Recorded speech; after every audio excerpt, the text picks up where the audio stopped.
I want to tell you about an essential vitamin you've probably never heard of. If you're a parent or plan to be one, it might be more important to your child's growth than all other vitamins combined, and only you, a parent, can provide it. I call it vitamin N, the word no. More and more children, I find, are suffering from vitamin N deficiency, and they, their parents, and our entire culture are paying the price. Let me illustrate my point with a story that's quite typical. A father, I'll call him Bill, gave his son, age 5, pretty much everything the little boy asked for. Like most parents, Bill wanted more than anything for his son to be happy, but he wasn't. Instead, he was petulant, moody, and often sullen. He was also having problems getting along with other children. In addition, he was very demanding and rarely, if ever, expressed any appreciation, let alone gratitude, for all the things Bill and his wife were giving him. Was his son depressed, Bill wanted to know? Did he need therapy? His son, I told him, was suffering the predictable ill effects of being overindulged. What he needed was a healthy and steady dose of vitamin N. Overindulgence, a deficiency of vitamin N, leads to its own form of addiction.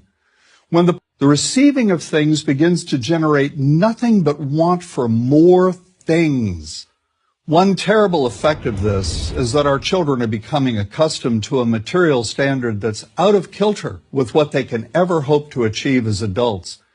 Consider also that many, if not most, children attain this level of affluence not by working, sacrificing, or doing their best, but by whining, demanding, and manipulating. So in the process of inflating their material expectations, we also teach children that something can be had for next to nothing. Not only is that a falsehood, it's also one of the most dangerous, destructive attitudes a person can acquire. This may go a long way toward explaining why the mental health of children in the 1950s, when kids got a lot less, was significantly better than the mental health of today's kids. Since the 50s, and especially in the last few decades, as indulgence has become the parenting norm, the rates of child and teen depression have skyrocketed.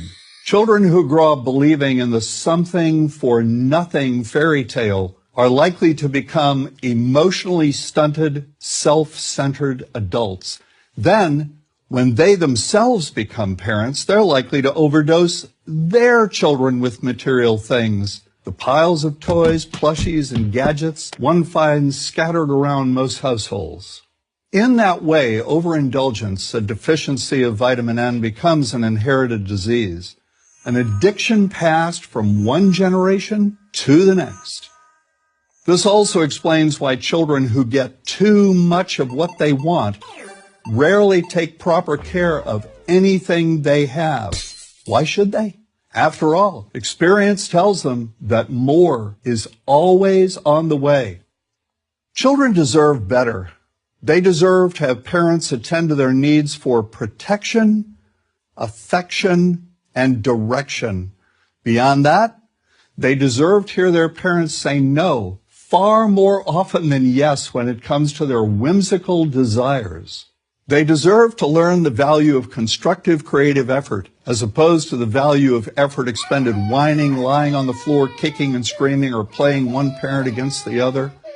They deserve to learn that work is the only truly fulfilling way of getting anything of value in life, and that the harder they work, the more ultimately fulfilling the outcome.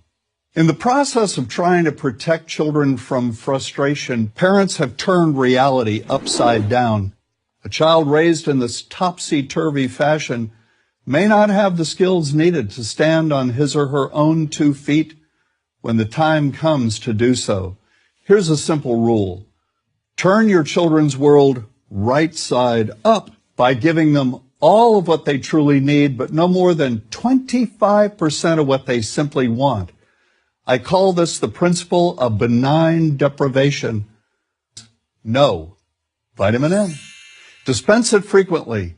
You'll be happier in the long run, and so will your child. I'm John Rosemond, author and family psychologist for Prager University.